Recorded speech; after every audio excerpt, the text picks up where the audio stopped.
What up, Mike? Toronto. VK on the beat. Check. I'm in Toronto where you wanna get the city love. I'm from Toronto where you wanna get the city love. I'm in Toronto like we wanna get the city love. My city love me back for my city love. Welcome to episode 1596 of Toronto Mic'd. Proudly brought to you by Great Lakes Brewery, a fiercely independent craft brewery who believes in supporting communities, good times, and brewing amazing beer. Order online for free local home delivery in the GTA. Palma Pasta. Enjoy the taste of fresh, homemade Italian pasta and entrees from Palma Pasta in Mississauga and Oakville. Season 7 of Yes, We Are Open, an award-winning podcast from Monaris, hosted by FOTM Al Grego. RecycleMyElectronics.ca. Committing to our planet's future means properly recycling our electronics of the past. And Ridley Funeral Home, pillars of the community since 1921. Joining me today, making his Toronto Mic debut, is Marc Merilainen. How did I do, Marc, on that surname? You did great, actually. Did I? You did. You really did. Okay, because I'm sweating bullets over here, Marc. Yeah, You have no idea. But it's one of those words where it sounds like it should. Like that's how when you read it, it's Merilainen, and that's exactly how you pronounce it. That's right. Or if you were in Finland, it'd actually be pronounced Merilainen. Oh, like Laine, the hockey player. Okay. Yeah, that's right. Exactly. And it's funny because I don't normally go back to back with these Toronto Mic'd recordings, but I was at my son's hockey game at Lambton Arena on Saturday, and my phone rings, and I look at my phone, and it's Mike Richards. Okay, now when Mike Richards calls you, you accept the charges. Okay, Marc. Sure. So I pick up that. Hey, Mike, what's going on? What are you doing Monday morning? I have a wonderful singer. We're going to have a chat. It's Marc Merilainen. And he's like, what time is that? And I said, well, he's going to be here for 11 o'clock. Can I come on Toronto Mic? This is Mike Richards. He says, can I come on Toronto Mic before that? I have a major announcement to make. I'm like, yeah, you have from 9:30 to 10:30. So you guys actually crossed each other's, like in the hallways of the TMDS studio. We're going back to back, and you and Mike crossed paths. That's right. Like you had a brush of greatness and you don't even realize it. I didn't even realize that. That's right. But good to meet you, my friend. You live in Toronto now. You've lived here for many years. But I'm wondering if we go back and learn more about you. I have some of your great music, but you were raised in Thunder Bay. That's right. Good old Thunder Bay, northwestern Ontario, the Lakehead, as we call it. Up there, I spent, I don't know how many years there, 20-something odd years there. And it's interesting how our family just kind of ended up there. My dad was a miner for many years, so basically he followed where the work went. So a lot of, my siblings and I were actually born in different provinces because it depends on where he was working at the time. So right. I was actually born in Lynn Lake, Manitoba, which is really far up north Manitoba. I have no family or connections up there other than the fact that my dad was working there the year I was born. And coincidentally, Tom Cochrane is also from You know what? Lynn You Lake. took That's the words right out of my mouth. Shout out to Meatloaf and shout out to Ridley Funeral Home as we shout out Meatloaf.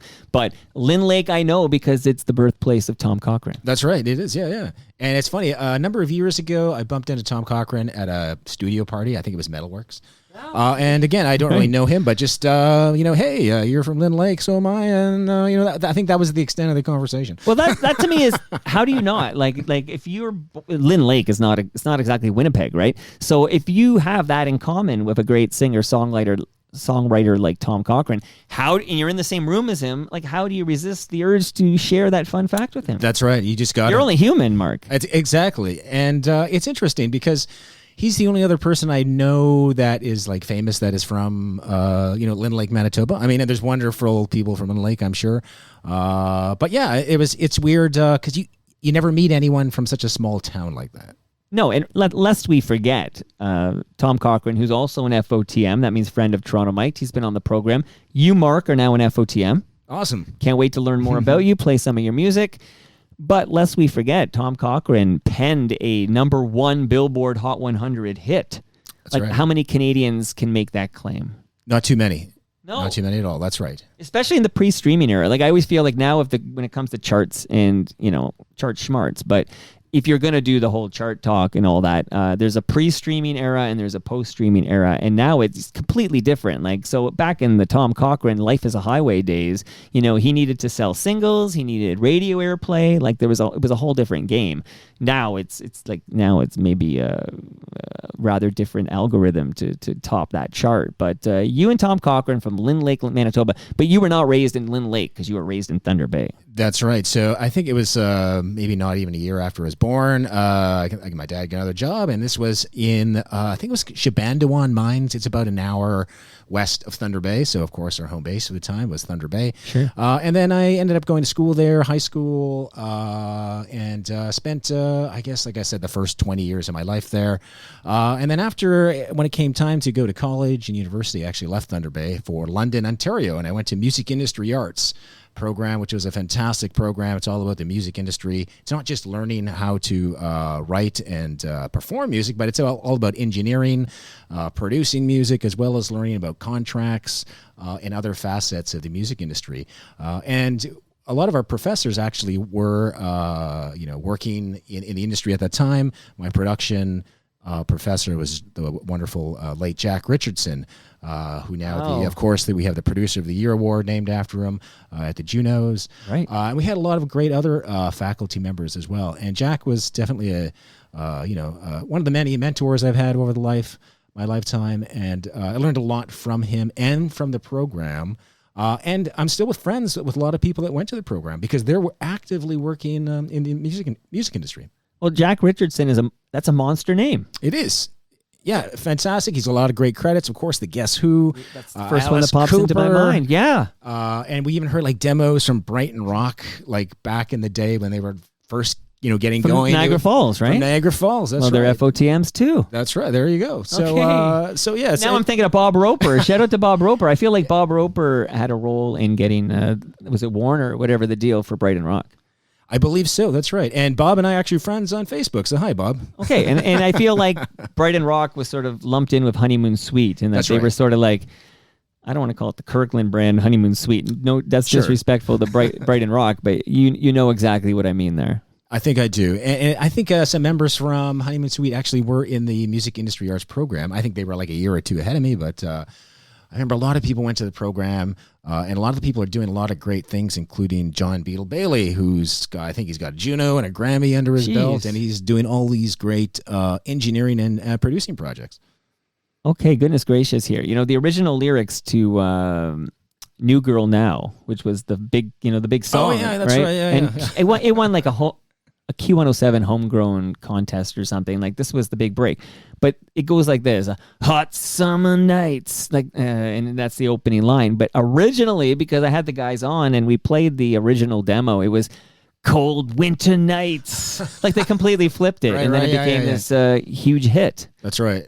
New Girl Now. Here, okay. So shout out to Honeymoon Suite. And now I feel like if I don't mention the fact that Rob Pruce, who has just composed the new closing theme, which is a cover of Rosie and Gray by Lowest of the Low, but Rob Pruce was, of course, the keyboardist for the Spoons in their glory days, but he was also the keyboardist for Honeymoon Suite.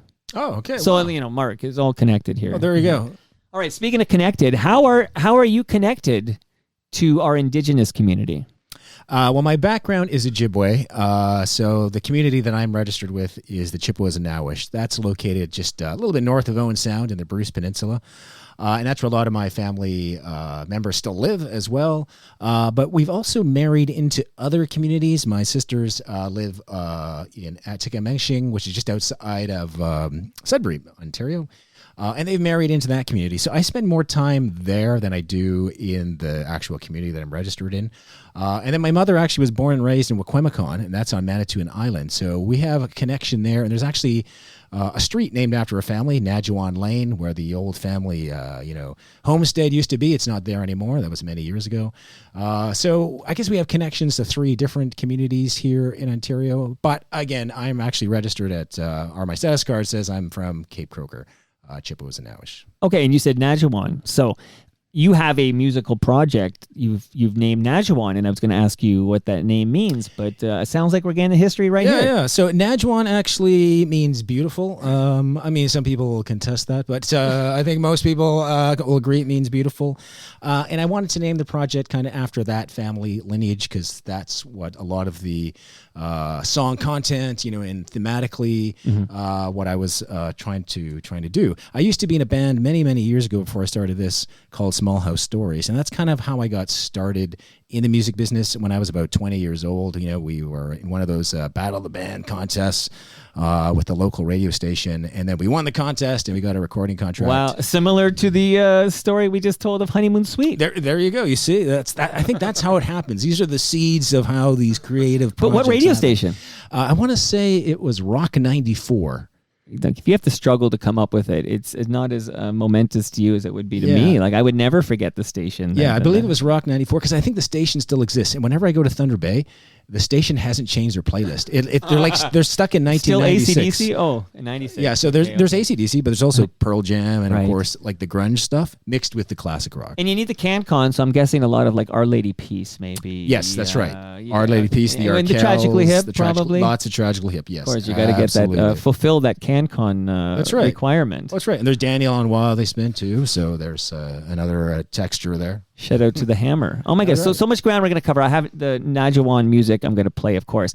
But I'm curious about, so you're a proud Indigenous man, and that makes you, you are eligible for like Canadian Aboriginal Music Awards or Native American Music Awards or the Indigenous Music Awards. We've got these are awards sort of earmarked for musicians of Indigenous descent, right? That's correct, yes. Have you won any of these?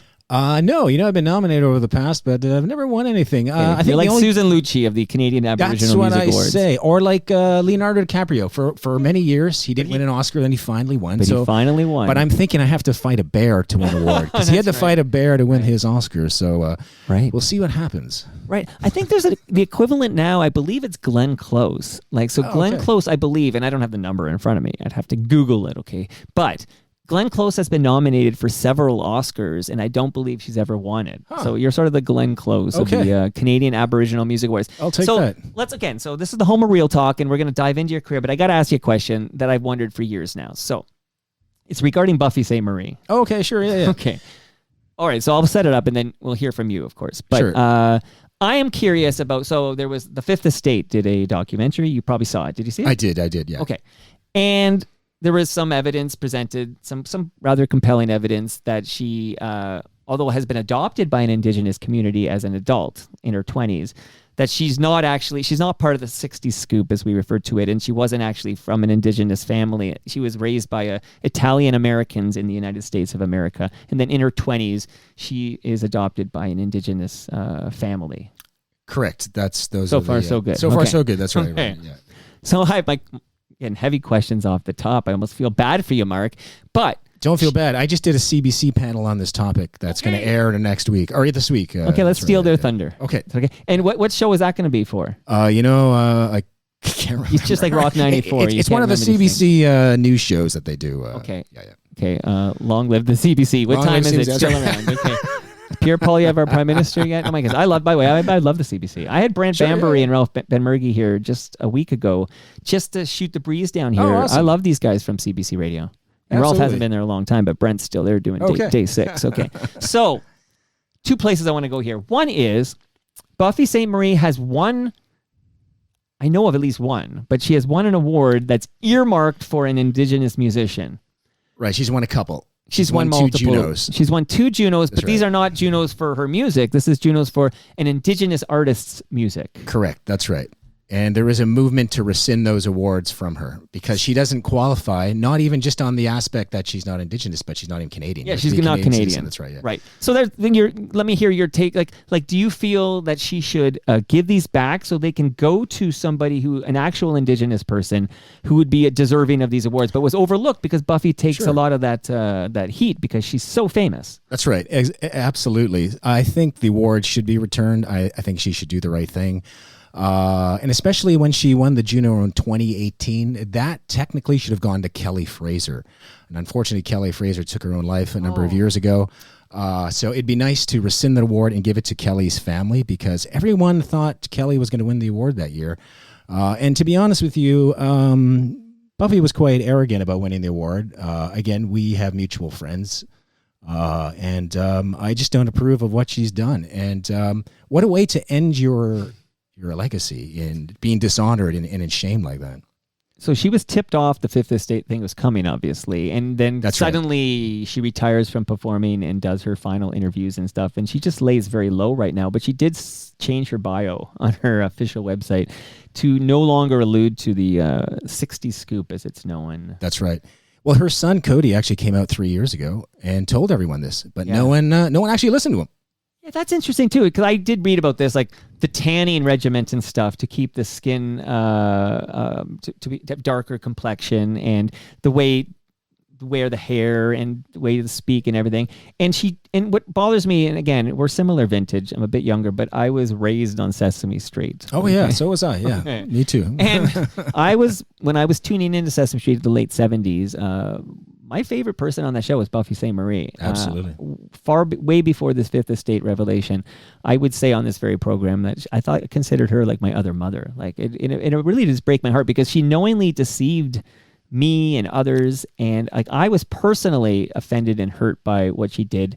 And I wish she'd just come clean and apologize, and maybe I wish she would just like tell us like why, like, and even if it's like I did it because I was just a run-of-the-mill singer-songwriter, Italian American from.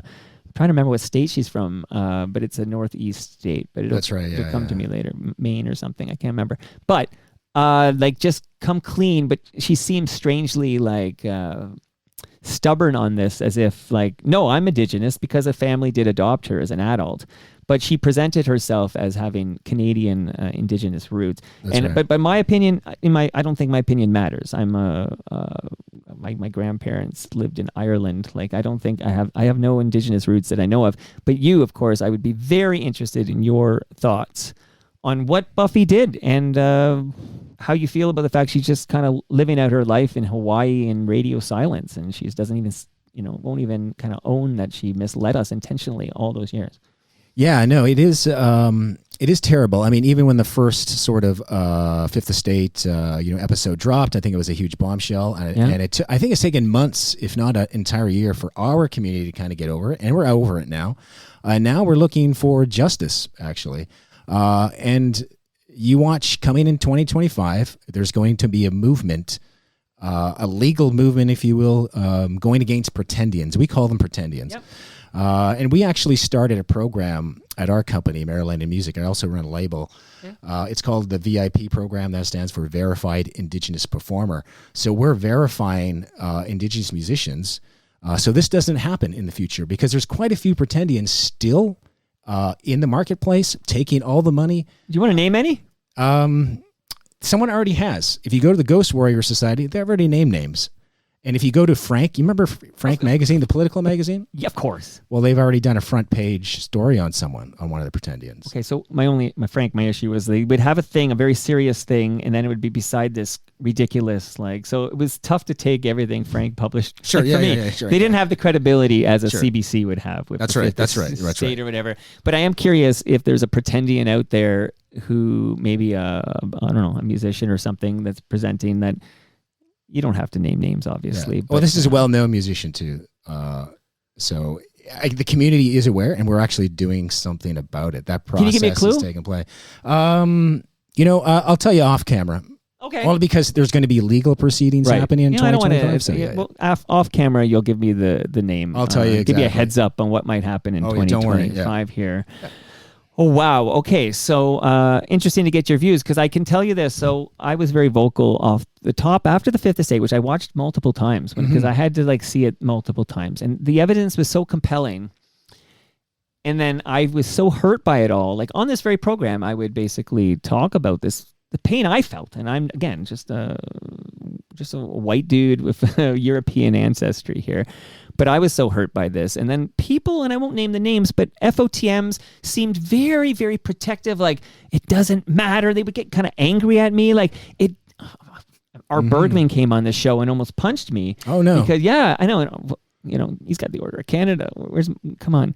But So does Buffy, by the way. Like, does she have to give that I think back? She's not even Canadian. Right. She's not even Canadian. That's right. But I think a lot of people are experiencing cognitive dissonance over this issue because, again, I'm not in everyone's heads, but there's something about the truth that affects people's delusions about reality, and they don't want that delusion changed because then they got to start questioning other things in their life too, right? So no, absolutely. And I think there's a time period where you sort of digest and process. And I think for a lot of these people who right away were, I have the names, okay, I have the receipts, but they were jumping. How dare you? Basically, like what she did for the Indigenous community. Like, Mike, what have you done? And I'm like, well, I'm not Indigenous. You know, I have a forum here, and good people like yourself are welcome to come on and chat me up anytime you want. And I did actually take great efforts to get Buffy Sainte-Marie on Toronto Mike before the Fifth Estate revelation, because she was my second mother when I was growing up. But it is fascinating to hear your take on that. And that there's this legal movement in 2025. I would love to see the late. Please remind me. Is it Kelly Fraser? Kelly Fraser, that's right. Fraser. She was a wonderful Inuk artist from up north. Tell me about Kelly. That name is interesting because there's a famous referee in hockey named Carey Fraser. Oh, okay. Who missed the high stick. Wayne Gretzky high sticked Doug Gilmour in Game 7 of the Campbell Conference Final when he was with the LA Kings, and Toronto was supposed to win that series to go face the Montreal Canadiens in the Stanley Cup Final. This is 1993. Okay. And I still have, that's Wendell Clark, but in the washroom, if you use it, you'll see Doug Gilmour there. Like, that's my team. Okay. That was my team. Right on. So this is not Carey Fraser, okay? Kelly Fraser. Kelly Fraser, that's right. So tragic to hear that she's no longer with us. That's right. She had a wonderful record that was nominated for Juno that year called Sedna. And she was really working hard in the industry. She was an independent artist, so she was kind of doing everything herself, financing everything herself, and we tried to help her as best as we can. She did a lot of recordings at our studio at Merilainen Music, and we developed quite a friendship. And we were in the process of actually recording her next record, which is 90% done. Wow. So it's actually complete. She has a whole new record.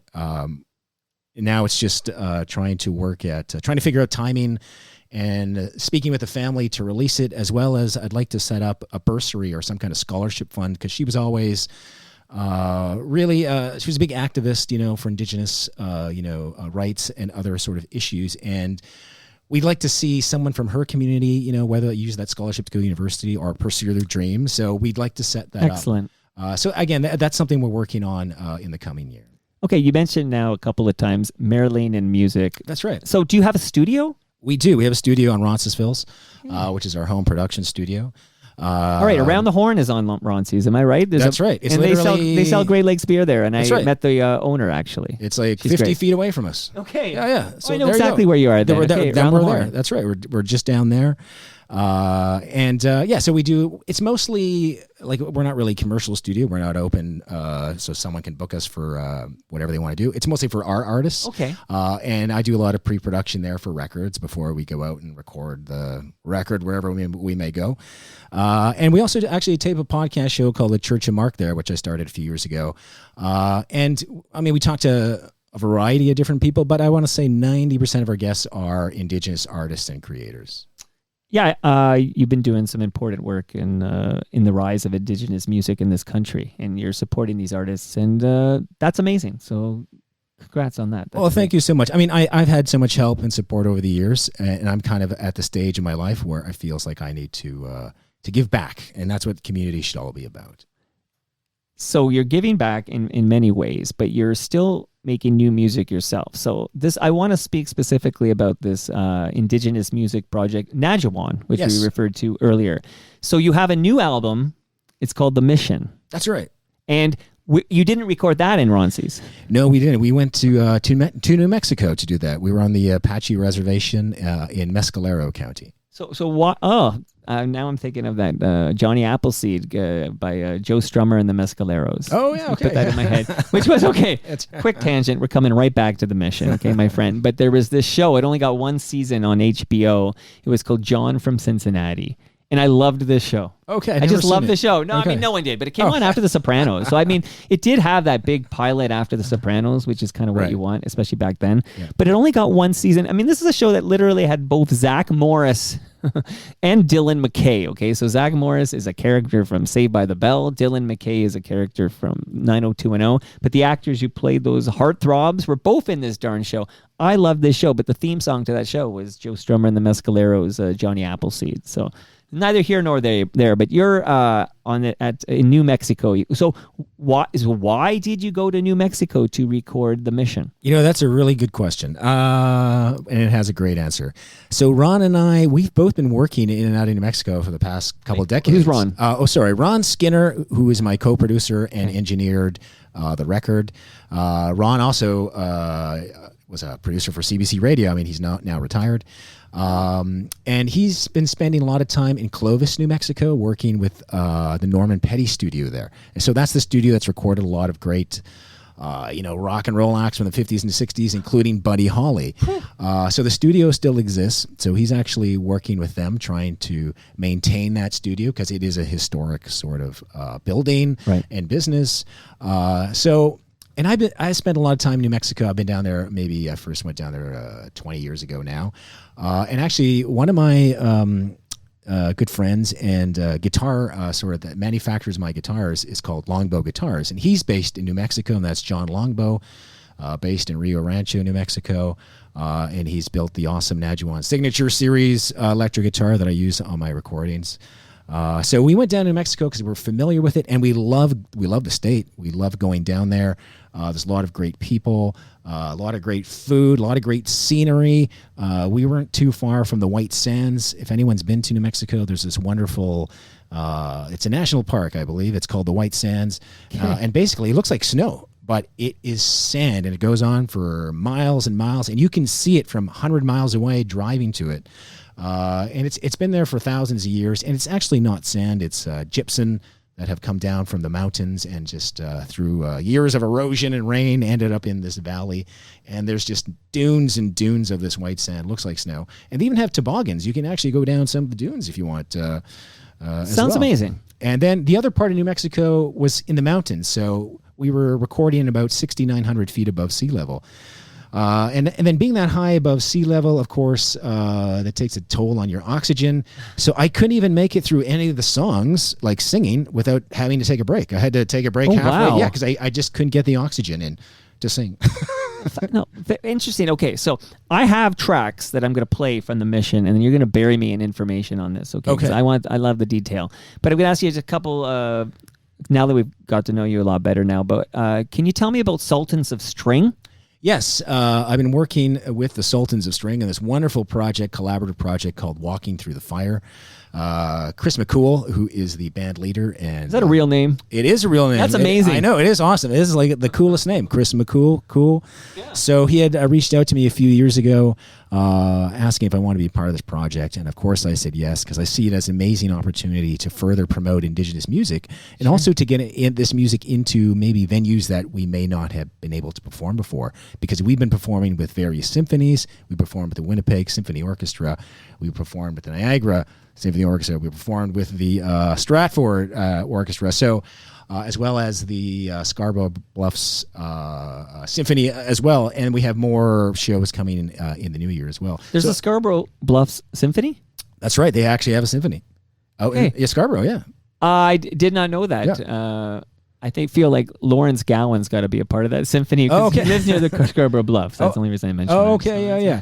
And they're a great group of players. But it was a really great treat playing with, of course, the Winnipeg Symphony because they're world class. Right. Amazing. And then, again, getting to The Mission. I'm going to give you some gifts, and then we're going to get to The Mission. And I can't wait to play this music and talk about it.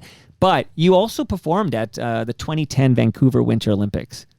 Yes, that's right. We did. Yeah. So just give me what was that like? I watched it very closely on TV here from Toronto. What a successful Olympics there for us. And of course it ends with a golden goal by Sidney Crosby. But can you tell me a little bit about performing there?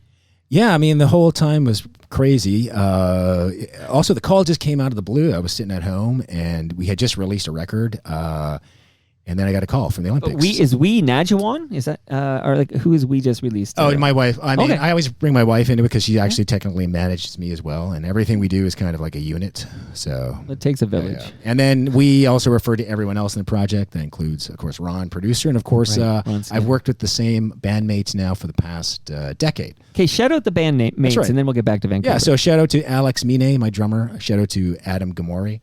Shout out to Jean-Paul DeRover, and a big shout out to Kevin LaLiberte, who also plays with the Sultans, who's just come on as additional guitar player. Okay, amazing. And so when you played at the Vancouver Winter Olympics, was that for athletes or was that like in what context? We were contacted by the province of Ontario because they had a Ontario House set up there. So we played. We were one of the many acts from Ontario. Every night during the Olympics, they had a band from Ontario at Ontario House. Amazing. Various, I can't even name them all, but they were all quite well known, famous. Like, are we talking like would Blue Rodeo be playing? I'm thinking of Ontario bands now. Yeah, but, they were all. Yeah, that's right. They all would have been done at Ontario House. Whoever was big during 2010, they were playing Ontario House. So we were asked to do a show, and of course we said yes, and it was fantastic. They drove us around in limos, and they treated us like stars, and we had a great time because it was a really good energy in Vancouver at the time. Oh, I remember seeing it looked like a great energy. Now, you got driven around in limos. I recall they put Wayne Gretzky in the back of a pickup truck. Oh, did they? Do you remember that? Like, he had the Olympic torch, and he's in the back, and I was like, oh, this is the most Canadian. Like, we just saw Paris and what they did for their opening. That's right. The opening ceremony of the Summer Games there. Oh, no, we put the great one in the back of a pickup truck. Great one, though. The stock is a little tarnished now because he partied hard at Mar-a-Lago when Donald Trump was elected. That's right. That's what I heard. That's what I heard. I believe his wife put it all over Instagram. So Janet Jones there. But the great one, still a great hockey player. We'll leave his politics aside for this conversation. But he's in the back of a pickup. But you, my friend, Mark, are on in a limo. Yes. So they drove us around in a limo, and we had a great time. And on the ride back to the airport, it was like one of those party buses. Oh. Like there's a stripper pole in there, but no strippers, of course. No strippers? Okay. That's the unsanctioned that's right. party bus, that's right, not the official Ontario House one. So tell me then, in 2015, 5 years later, we here in Toronto, we don't get an Olympics in Toronto, but we do get a Pan Am Games. And it came with a lot of really great infrastructure, like the Aquatic Center and some new bike lanes. And there's a lot of good stuff that came with it. I'll say, shout out to the Pan Am Games. And Andre DeGrasse made a name for himself in those games as well. But you got to play the 2015 Pan Am Games here in Toronto. Yes, it was, again, a great time. It was the stage was set up down at Fort York. It was outdoors, perfect evening, great group of people, great audience. And yeah, we just played our hearts out. I love playing these live shows, outdoors. I mean, there are pros and cons of playing outdoors. Of course, there's mosquitoes sometimes and humidity, but it's always a great time. I love outdoor shows, like especially when temps are in the double digits. That's right. Yeah. But I love an outdoor show.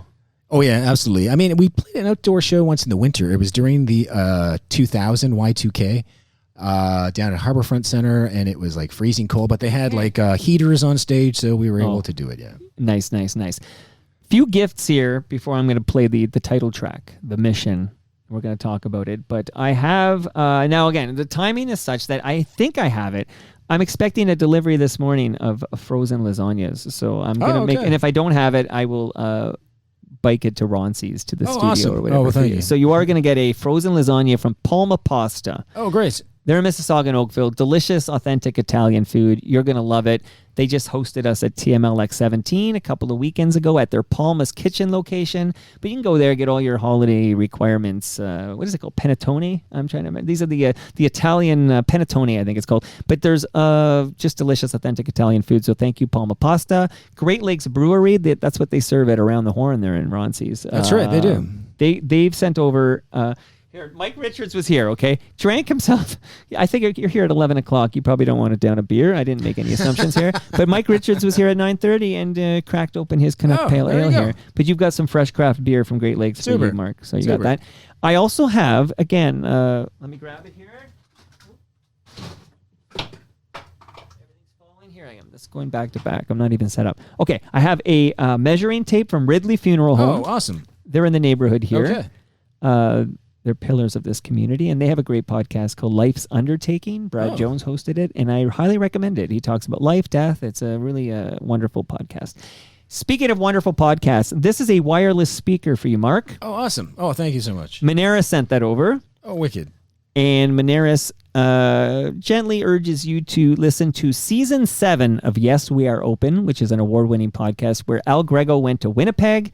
Well, he went to Winnipeg, and he talked to small business owners about their triumphs and their tribulations and their journey, and we get great stories about small business owners and what it takes to succeed in this big bad world.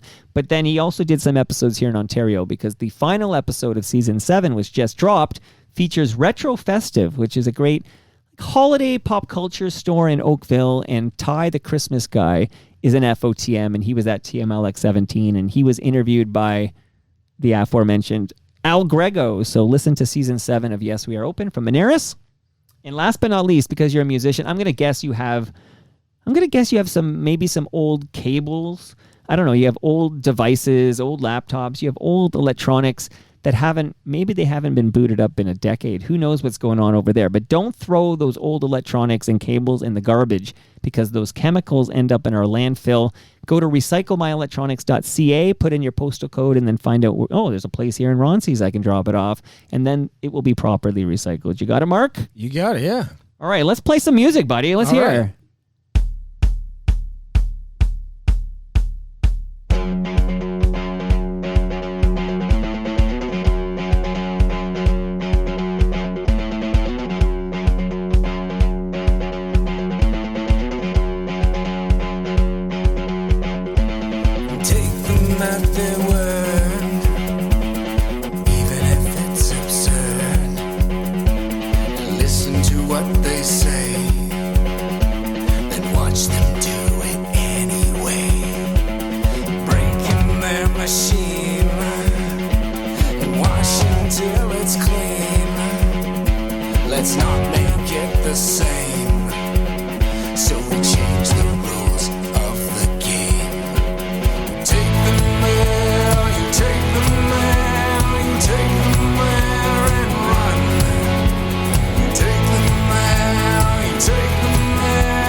We're starting with the opening track here. I have some of the singles loaded up as well, but please just maybe a little bit about so you mentioned it's the 30th anniversary of Nadjiwan? That's right, 30th.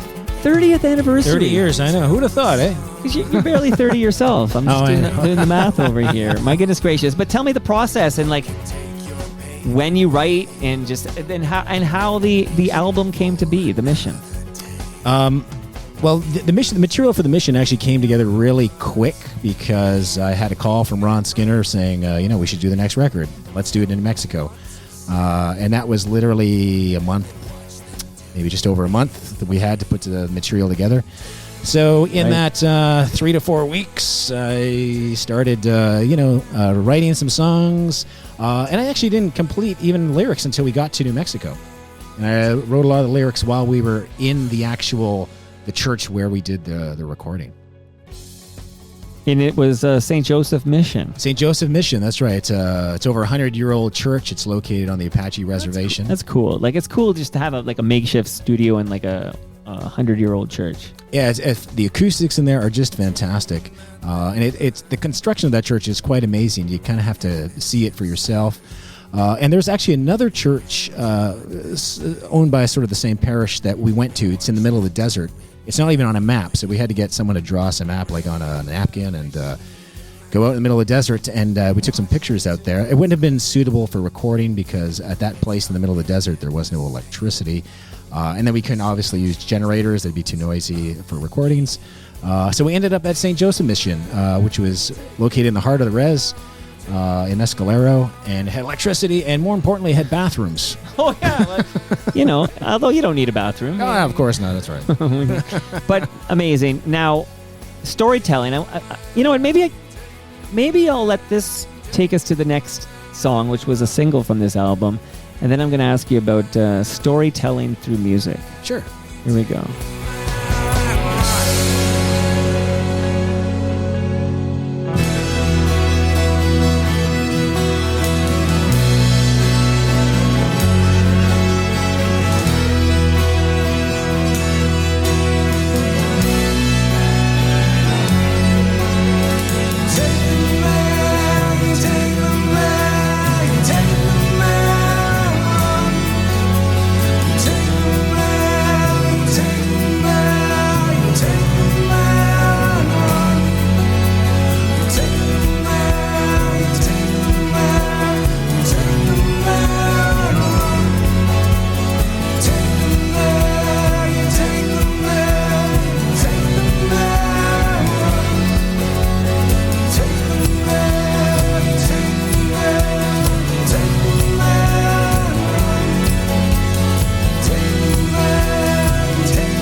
Mark, what's Not Undone about? Not Undone, actually, it's one of the songs on the record that is at least a decade old, maybe a little older than that. It was a song I wrote back in 2009. I was asked by CBC to be a part of this concert called the Stolen Children Series concert. So it was various Indigenous musicians and their parents. So it was myself and my mother, who's a residential school survivor. So she started off the show, speaking about some of her experiences. And she did an opening prayer. And then we went into this song. And it was a song that I wrote especially for that concert. And since then, I've always loved the song, but just couldn't find a place to put it on a record because it just didn't seem to fit the other songs thematically until now. So it's great to have that song finally out there. No, and I'm glad you can finally share that story. And I didn't realize your mother, a survivor of the residential school system. Yeah, I had many aunts, uncles, cousins that I went through the system as well. All right, so again, home of real talk. So I can ask anything that I want, and Sure. I'm curious. Okay, so we talked earlier. We mentioned the Tragically Hip because they played them all the time on Rock 94 or whatever. That's right. Yeah. All right. So I'm a big fan of the Tragically Hip. Yes. Confess to that. Big fan. And of course, one of the last projects that Gord Downey worked on before his passing was The Secret Path. That's right. And I believe it did a tremendous job of raising awareness. And Gord he didn't do what Buffy did. Like, he didn't claim any indigenous blood in his. But he is a white man telling the story. And I always wondered, is that cool with you?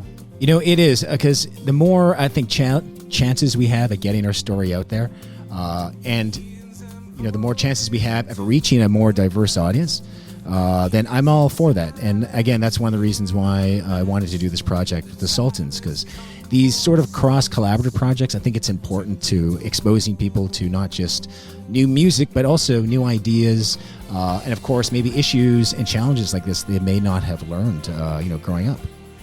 No, they did a piss poor job of educating us on this front growing up. Right, I mean, right, yeah. I literally, it takes there's a project here called The Secret Path, and you learn the story of Chenny Wenjack, and your eyes start to open up. That's right. So it raises awareness. So it's amplifying this messaging, as long as you don't falsely claim indigenous ancestry. That's right. We're all good with this. Good. I'm glad to hear this, actually, because I heard a couple of comments that criticizing the white man bringing this messaging to Canadians, but amplifying the message with a very famous person like Gord Downey is good.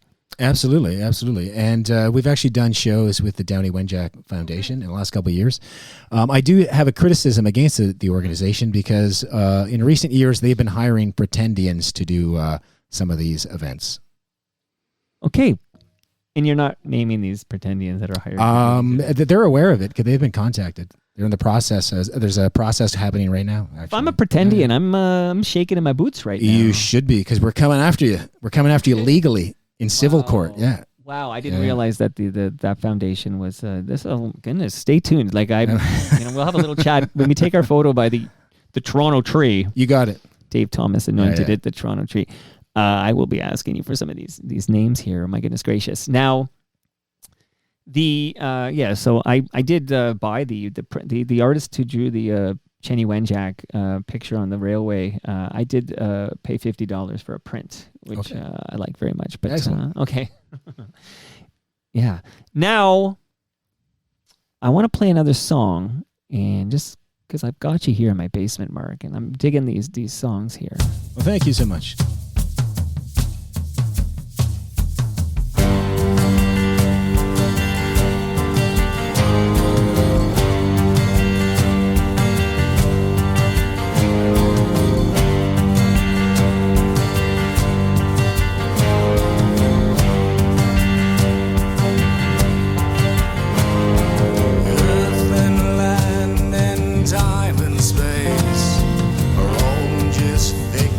Of matter.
This song from The Mission, which is available now, is called Moondrum. How would you like somebody to consume The Mission? Like, if you have a preference in which way they buy this music? Honestly, I don't. Whatever is convenient to you, whatever you enjoy listening to, I don't really have any preferences. People don't. Some do, but most don't buy music anymore. They sort of borrow it, they rent it or borrow it. I don't know what the term would be, but via Spotify or YouTube or something like that. But even just following us on social media or Spotify, it really helps. Even if you don't buy the music, those numbers help because programmers, artistic directors, they look at the numbers, and that's how they're going to determine who they program for their festival or for their radio station or That's whatnot. A good point. That's one of the things that irks me about this new age. It's like, how many Instagram followers do you have? It's like who the F cares? Like, it's like, but where would we look up Nadjiwan? Was that like how would we follow you on social, etc.?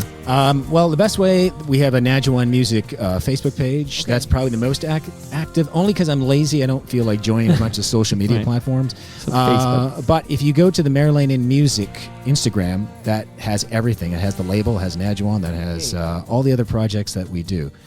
And that's updated quite regularly because I don't do it. It's my wife that does it. Well, we got to shout out your wife here. That's right. Big shout out to Laura Merilainen. She's not just my life partner, but business partner, and she actually is one of the best music managers in the business. She manages a wonderful roster of artists herself, including Nadjiwan, who's the Toronto Photo Laureate, North Sound, Lancelot Knight, Burke Jodwin, and there's someone I'm sure I'm forgetting. Sorry. So she does a lot of great work, and a big shout out to her. Otherwise, a lot of this stuff wouldn't even be possible. Okay, I'm going to spell real quick. Some spelling time. This is the spelling portion of the Toronto Mic'd episode. Merilainen, I'm just going to do it. Merilainen. And there's a, please, what is the two dots on the A called? Umlaut. I knew that because Motley Crue has it. That's right, yeah. So they're pretending to use it. Yeah, that's right. My dad actually is Finnish, and surprisingly, I speak Finnish fluently. Do a little for me. Minä tietää puhua suomalainen. Minä isä on suomalainen. Okay, shout out to Yari Curry, who played with the Great One, and of course Teemu Sulani. Absolutely, yeah. And it's funny because I was in Finland a few years ago, and I don't really look Finnish. So when I start talking, they're surprised. They're like, "How do you know our language, and how do you speak it so well?" Right. And then I got to tell them, "Well, my dad was Finnish." And, okay, okay, good for you. And Nadjiwan, I'll spell it. Nadjiwan. That's right, Nadjiwan. That's the Anglo way of saying it. But if you were a Ojibwe or Potawatomi, you would say Nadjiwan. Nadjiwan. That's right. Okay. There you go, yeah. Good, I'm learning here. Now, a few hot hits on the way out here. Thoroughly enjoyed this. I'm going to start following you. Go to Facebook, follow you, and root for you. And I can't wait to share this episode with the masses. I don't often go back to back, but these are such entirely different episodes. Like Mike Richards comes in, pops open the can of beer and makes his big announcement, okay? And I won't spoil the announcement because Mike Richards makes it in the previous episode, which is 1595. This is 1596. We get to play some music, talk about your career as an artist. And I'm curious about something. I had a woman on named Carolyn Taylor, and she is a comedian, and she was with a troupe called, goodness gracious, Baroness von Sketch. I once called it Baron von Sketch, and that offended her, of course, because it's Baroness von Sketch. Right. And it was on CBC. That's right. I recall that show. That's right. Yeah. They did a funny sketch on the land acknowledgements. There you go. Okay. So I played it for her because it resonates with me because I'm in all these events, and I go to a lot of things. I go to school things, all these things, and we open these events with a land acknowledgement. Okay. Always. It would be Massey Hall, wherever I am. And in this comedy a bit from Baroness von Sketch that Carolyn Taylor helped write, she makes the point so we stole the land, this land acknowledgement, we took this land from indigenous peoples, maybe we should give it back, we should leave. Should we leave? It's not our land, maybe we should give it back if we took it from them. And it's like, oh no, we just do this land acknowledgement. And then I always wonder, there's sometimes I won't speak for all white people here from European descent, but it's we feel like we're doing something when we're doing the bare minimum. Okay, so we do the land acknowledgement and we feel okay, that makes it okay somehow. I'm curious for your thoughts on that. What do you think of these land acknowledgements that we're doing before a Blue Jay game? We do it Sure. What are your thoughts on them? Well, I won't speak for all Indigenous people, but a lot of us, we think it's dumb. In fact, when I first heard it being done like years ago, I thought it was a joke. Right. Again, because it means nothing. It's the equivalent of reposting or liking a tweet or reposting on Facebook, and now you think you've solved world hunger because you shared that meme that said something about world hunger or whatever issue. Or if you just like the thoughts and prayers thing, like there'll be, right. I don't know, in America there'll be a big school shooting and it'll be my thoughts and prayers, and it's like, okay, that's like the bare minimum. It's actually probably worse because at least now you think you did something when you did nothing, which is worse than doing nothing. Exactly, and it's kind of like takes me back to those, and nothing against charity concerts or fundraisers, don't get me wrong, but you go to one of these concerts, we solved it. We solved whatever the problem was. But no, you didn't. You may have rose awareness about it, but the key is action. There's a lot of, talk is cheap, that whole expression. Of course. But it's all about action. I'm more interested in seeing actions and behaviors changed, personally. So when you go to, I don't know, you're not a big sports fan, but if you go to an event at Massey Hall, some concert, and then it opens with land acknowledgement, you're like, okay, like, is this all Canada's going to do? Like, do you feel Canada is doing enough to reconcile what are this ugly part of our history? Yeah, no, that Canada hasn't done anything. I mean, they put out recommendations. I think it was 94 recommendations, and how many has a Canadian government actually enacted on? I think not even like 10. Maybe the low-hanging fruit. That's right. Yeah, exactly. So it's up to the artist. It's up to us to, implement a lot of these suggestions. And again, that's the big sort of proponent behind the Walking Through the Fire tour, because one of the suggestions was have non-Indigenous and Indigenous artists collaborate to create, works of art that we could take out to the public. And that's kind of what we've done with the project. And hopefully that inspires other artists to do collaborative projects of their own. Okay. Can you elaborate on that project? Yeah. So it's the Sultans of String. A number of years ago, they put out the Refuge Project, which was them celebrating new Canadians, new immigrants to the country. So Duke Redbird, who is a wonderful elder, an educator in our community, he's an Anishinaabe, not too far from the community I'm from, actually. I believe he's from Saugeen. So he contacted Chris McCool and said, hey, when are you going to do the same for Indigenous people, what you did for immigrants? And, Chris took that as a call to action. And that's kind of how the project got started. And we're still doing it now. Okay. And while I've got you here, I feel like all these questions I've been thinking about for a while here stewing here. But Sure. One is, of course, we have a university in Toronto we now call Toronto Metropolitan University. Right. You might have heard of it. That's right. I think I've heard of it, yes. I just did okay. So this is like sort of a kind of a self-promotion thing, but at some point later this week, I will drop in the Toronto Mike feed this panel discussion I had at the Masonic Temple with Gary Topp, and a panel that included people like Colin Brunton and Jeff Silverman and Ivor Hamilton and Gary Cormier. And I moderated this panel. It got recorded, and this will be an episode. But we talked quite a bit about the Garys. The Garys were famous concert promoters. And one of the venues they're famous for booking concerts on, and I think about this every time it's the anniversary of the killing of John Lennon, is because the night that John Lennon was murdered is the night that the aforementioned Rob Pruce made his debut with the Spoons at a venue that was known as The Edge. So it was named after Edgerton Ryerson. They called it The Edge. And that night, the Spoons introduced their new keyboardist, a 15-year-old named Rob Pruce, and that was the night John Lennon was killed here. That's a long-winded way of bringing up this name, Edgerton Ryerson. And now that name is not associated in any way with you have to say with that university. They're called Toronto Metropolitan University. Is that something more significant that you're actually going to now delete some homage to some architects of the residential school system that your mother was forced into? Yeah, I'm not sure how that helps, to be honest with you, other than it looks like we're kind of brushing something under the rug. I think it's important to talk about these things so that we never repeat them again in the future.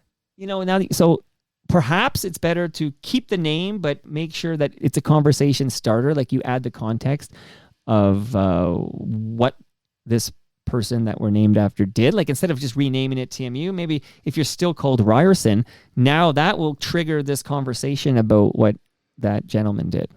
Yeah, it's very possible. Again, we're living in a weird sort of polarized time. Where there's a lot of people who are trying to control each other's thoughts and what we say in order for some greater good. When really at the end of the day, the only way we're going to get through this is having an honest exchange of ideas and thoughts across the table.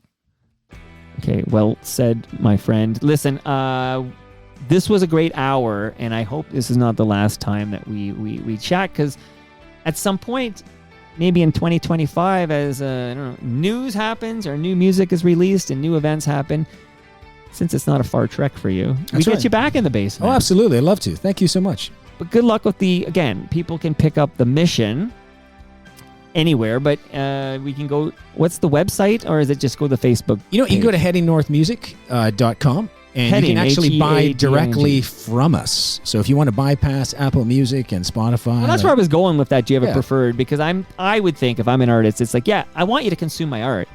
But if I were king for a day, I would have you go buy it directly from me. So there's more money ends up in the artist's pocket, and you can feed yourselves. That's right. And you'll find some interesting things on that website. We also have vinyl for sale as well. Yeah. So there you go. All right. Continued success, and I hope you win some Junos, because you have a trophy case that needs filling. Oh, thank you. And it's better late than never is what I say. That's true. And that brings us to the end of our 1596th show.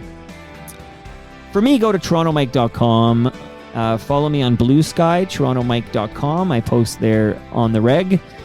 But much love to all who made this possible. That's Great Lakes Brewery, Palma Pasta, that's recyclemyelectronics.ca, that's Moneris, and that's Ridley Funeral Home.